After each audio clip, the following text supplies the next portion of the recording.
Hello and welcome to another Israeli Frenemies, the only show where you can hear the right and left in Israel debating the hot issues of the week. With me is Akiva Bigman. Hi Akiva, how are you? I'm good, how are you? Good to co-host this show with you again. Same here. Yeah, great. So let's dive right into the issues.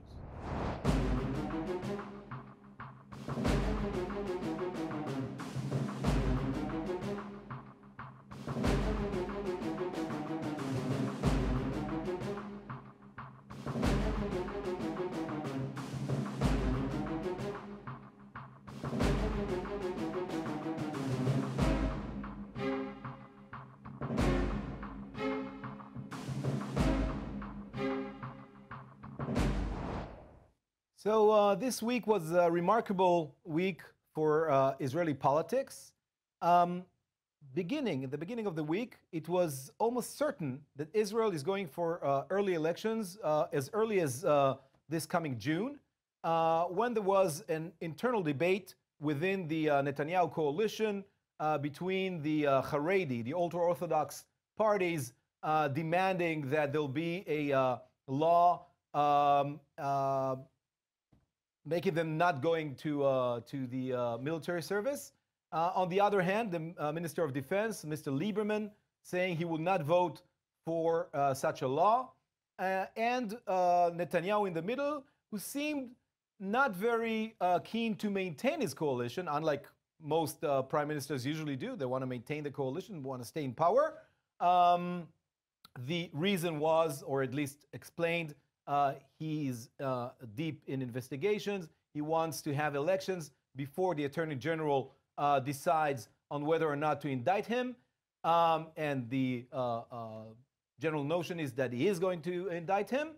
On the other hand, the opposition, at least parts of it, namely the Labour Party, joined forces with elements within the coalition to prevent early elections. The opposition, that it's all of its role is to prevent elections, stood against early elections. What's your make of it on this, Akiva? Well, my take of it is a few things. First of all, as opposed to what a lot of speculators and some politicians said this week, this wasn't a fake crisis. People think it was fake, were nowhere real issues, only Netanyahu trying to lead to elections for different reasons. I think that's wrong. It was a real crisis. The drafting of the ultra-Orthodox to the army is a serious issue. It's been dividing our politics for like almost forever, and now we got to a point where, according to a Supreme Court ruling, they had to find some kind of solution. So they came up with this law. This law these laws are always cause a lot of debate. So this is not fake. There's some real issues involved in this. Now, above this, everybody pulls to their own conclusions, their own ideas. I assume that Netanyahu had these considerations, also dealing maybe with the investigations, maybe not. There's a lot of different forces working inside this situation, and I think my general the thing I learned from this week is that I knew it before, but the elections are like a war. You know what forces work in this situation, but you never know what exactly is happening. You never know if people say what they mean, if they think what they think they mean. And you never know in the outcome what exactly happened. So now we're in the days after the crisis. Some take credit for preventing it. Some, like you, blame other people for not preventing it. Or for preventing it. Everybody goes around the map trying to figure out what happened, but we don't really exactly know what happened. To me, it was very odd that an opposition, or the main opposition party, and I understand their take. It's all politics. The recent polls show a landslide. Or actually the Labour Party exactly crashing when in this current Knesset it has 24 seats. In the polls it's down to 10 seats, which is horrible for them to enter early elections with such a situation. On the other hand, as an opposition in a parliamentarian system, the main role of an opposition is try to topple the coalition. And they, instead of doing that, when the prime minister himself seemed to want early elections, they cooperated with elements with the Netanyahu coalition, namely Naftali Bennett from the Jewish Home and Aryeh Deri from Shas Party. Shas Party, by the way, which is maybe not crossing the threshold, and that's There is, it's all about politics. That's all I'm saying. It's not about the law. We can discuss the law. I think we might even be in agreement. I don't know. But it was pure politics, and it was very strange how Netanyahu on one corner wanting early elections, Lapid and Meretz, by the way, wanting early elections, and other elements, both from within the Likud party, but mainly from other parties in the Netanyahu coalition, cooperating with the opposition to prevent elections. How do you think this will affect the status of the left, of especially Avi Gabay and the former Labour Party, Zionist Union? You think we'll see further continuation of this crash in favor of you guys? Look, I think definitely Meretz. And again, a disclaimer: my life partner is running for, and she's the front runner in a primary elections to chairing the party in exactly a week from when we're shooting this. Is on the rise. There is a lot of interest. There's a new thing coming. It's the first time when we have primary elections with 30,000 people. I think Lapid again also is on the rise. He has now 11 seats in the polls. He's somewhere around 24, 25 seats. With the Labour Party, I think definitely they're going lower and lower in the polls. I think the reason for that is that they're not. Gabay, the leader, who was elected last year of the Labour Party, a newcomer to the Labour Party. He was actually a minister in the Netanyahu cabinet from the Kulani Party, and a newcomer to the Labour Party was elected in a surprising way after just joining half a year before that. He lost the base of the left in Israel when this strategy of trying to be imitating Netanyahu when your base wants to. When your base has their own but maybe this values. is a good strategy. I mean, I'm giving tips to the opposite party, which is some kind of treason. But maybe it's good for you guys to have Gabay and Lapid moving more to the center. More to the center. Gabay might lose votes, but they will go to Meretz. So as a bloc, maybe the left will get stronger. And the right, when this happens, we lose votes to small parties who usually don't cross the threshold, and then we're very angry with these guys. But we have Meretz and left of Labor. Maybe it's actually good for you, and you can collect more votes. For the Meretz Party, in which I'm the chair of the National Assembly, the governing assembly, definitely it's good. For the whole bloc, look, Lapid is very much to the center. He's very far from as a party, not only as a person, from the values.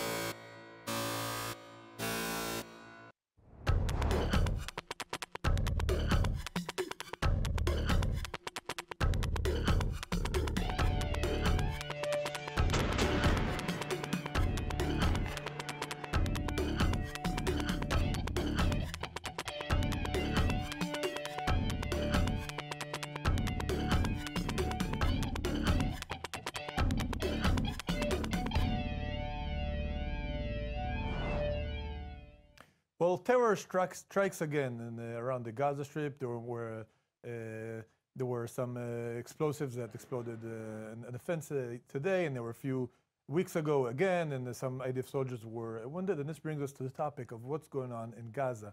We know two things are going on in Gaza, maybe three important things we need to know. Well, first of all, Gaza is ruled by the Hamas, which is a terror group, a tyranny as far as the system it's governing, which is bad for the Gazan people, no matter how you put it. This is the first thing. Second issue, humanitarian situation in Gaza is getting worse. It not only has to deal with the amount of supplies coming into Gaza, because as far as data given by the IDF and the government at least, there's a lot of supplies are coming into the Gaza Strip. But the humanitarian problems have to deal also with water, which the underground pools are getting depleted and poisoned. And it has nothing to do with Israel's policy, I would say more of dealing with the situation in Gaza itself, not only with giving aid and help from our side. Electricity is pretty much similar. And they had a big discussion about this in the White House, about the situation in Gaza. And surprisingly, the PLO, the PA, didn't show up, didn't send representatives. They're boycotting Trump or something of such. So this brings us into a very interesting situation. And I think the third thing that's interesting and will probably affect the outcome of all this is a renewed interest of Iran in the Hamas, in Gaza, trying to make it, as it was in the past, some kind of proxy. So all these elements will probably trouble us in the nearest future. What's your take on this? Another thing happened this week in Gaza, which was the attack on the convoy of the Palestinian Authority Prime Minister Razi Hamdallah, whom we see now in this video behind us. There's now a process within Gaza where the Hamas, as you said, is failing to govern Gaza out of several reasons. One of the reasons is the fact that both Israel and Egypt are preventing goods from coming in and freedom of movement from to and outside of Gaza. They're not a legitimate government according to its neighbors. You think it should be considered legitimate? No, you think Israel's policy is wrong in this context? I think that the reconciliation between the Palestinian Authority and Hamas, or the Fatah and Hamas, is an Israeli interest. The price we'll have to pay for that, which to me is not a real price. It's a good thing, is that this isolation of Gaza will stop, and both parts of Palestine, between the West Bank and Gaza, would once more become one political entity. Now there's a very deep rivalry between Fatah and Hamas, and we see that there are elements within either in Gaza, either it is the Salafists, the more extreme Islamic groups. If you could ever be more extreme than Hamas. There are, as you know, there's always someone that is more extreme trying to prevent this reconciliation, or even Dahlan, who's a player in the Palestinian Authority, who wants to take over Mahmoud Abbas, the president of the PA. In any case, I think Israel has to acknowledge that preventing or maintaining this blockade around Gaza, and you're right, it's not a total blockade, it's not like 100% of goods are not coming in, but many goods are prevented. It's in Israeli interest to, first of all, bring as much supplies, allowing, it's not supplies that Israel is providing, it's just allowing supplies coming into Gaza. Civilian supplies are coming in vast numbers. The discussion is about cement and metal, and also to tell the U.S. to stop its sanctions against UNRWA. Now, UNRWA, I know that they're, from an ideological point of view, for a right-wing government in Israel, I understand that they see it as the fact that you have a UN agency that is only focused on Palestinian refugees. But UNRWA is the biggest provider of humanitarian aid in Gaza, of schools, of healthcare. And therefore, the fact that the Trump administration cut down severely on the U.S. aid to UNRWA is harming the humanitarian situation in Gaza. And I think a responsible Israeli government should tell the Trump government, the Trump administration, don't start there. I mean, you can do some political sanctions. You could do it, and I'm happy that the Trump administration had this meeting on the humanitarian crisis in Gaza. But UNRWA should once more get its funding from the U.S. Well, I think there's a broader lesson for me from everything that's happening in Gaza. Israel disengaged from Gaza. We came out of Gaza.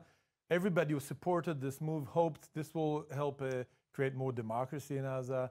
They'll have better lives. They'll be more prosperous. There was a lot of propaganda around that. I know the guys on the more extreme left knew it would not work. Not extreme left. It was, by the way, it was a Likud government who did that. But I know that. I know that. It's a Likud government who in this context, changed its policies. It was more of a center-left policy. The same guy who built the settlements approved them. We're not discussing Arik Sharon now. I'm talking about. But when we left, instead of the things that we were promised were supposed to happen, by the way, I think if in different situations, maybe different kinds of people, it could have happened. Instead of that, we got this terror regime that causes all these problems. Now, nobody wants to have a humanitarian crisis in Gaza. It's nobody's interest. But on the other hand, it's nobody's interest to whitewash a terror regime in Gaza. And I think the main lesson from this is, and it's maybe hard to accept, is that underneath the layer of the maybe Western nationalism and the Palestinian side, what's laid underneath there a lot of times is Islamic extremism. And in Israel, we don't have Jewish extremism? No, in Israel we have a democracy. We have a more liberal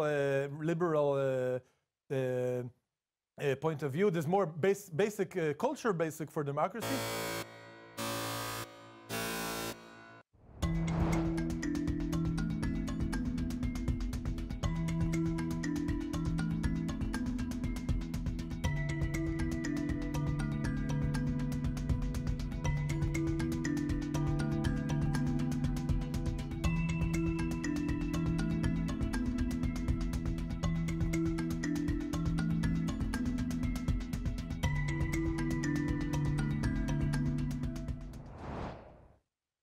So another outcome of the political crisis this week in Israel, we have the Likud governing party pushing for the national law.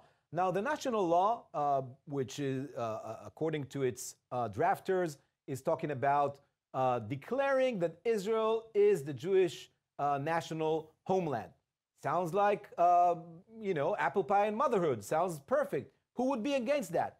Well, this law, apart from stating the obvious, and Israel is, everybody knows it's the national homeland of the Jewish people, also brings in from the back door, under the auspices of the national law, several issues. First, the Arabic language, which is the first language of 20% of Israeli civilians, is degraded into a second level language, while according to the current legal situation, it's equal in its standard or its stand to Hebrew.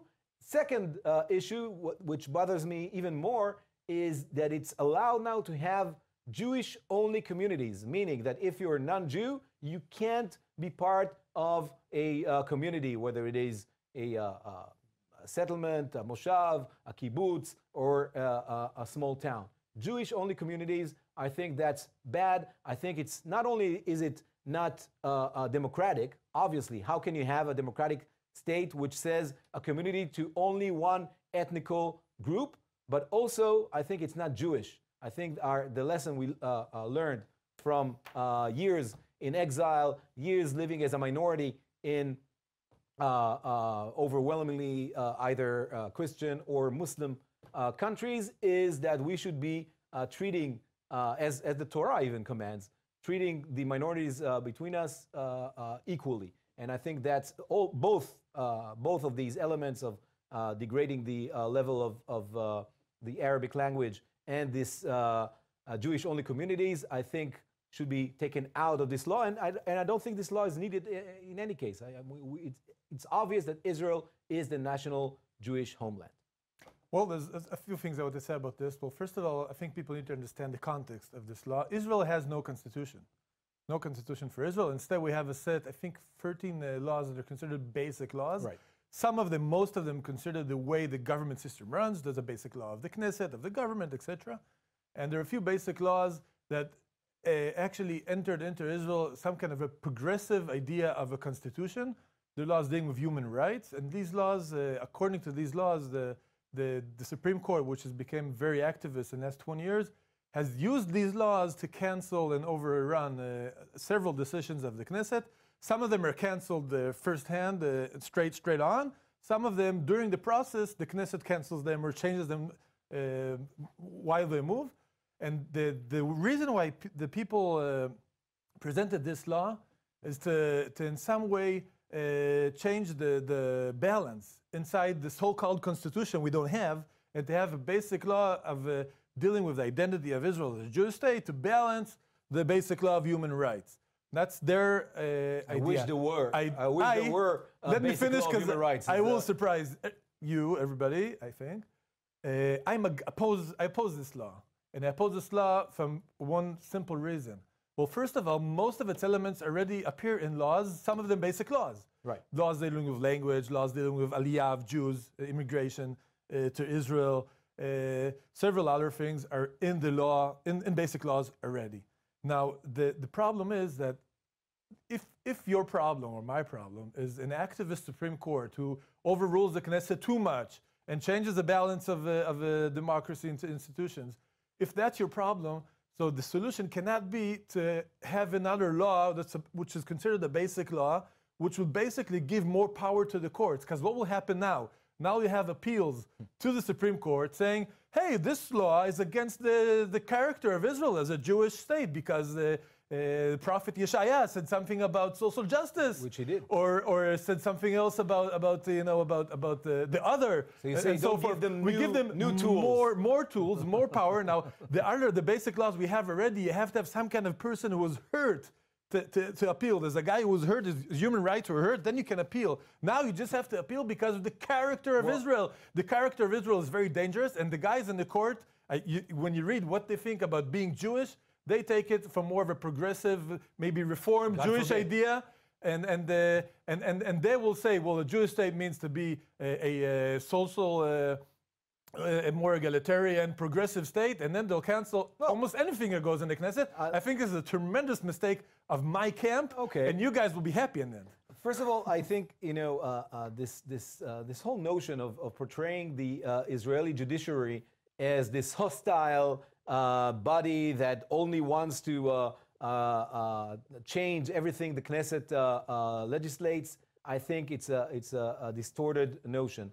Courts or the judiciary wing, the judiciary is about protecting minorities. Right now the right is in power, the left is in opposition, but the courts, when they rule that a law is illegal, or non-constitutional, it's not because of. Okay, so we came to an end of another Israeli Frenemies. It was very interesting for me, this discussion. How about you, Akiva? Well, for me too. I wish you guys luck in the primary elections. And thank you so much. Next week, and we'll see you again. Yep. See you next week. Thank you. And goodbye from here from Tel Aviv.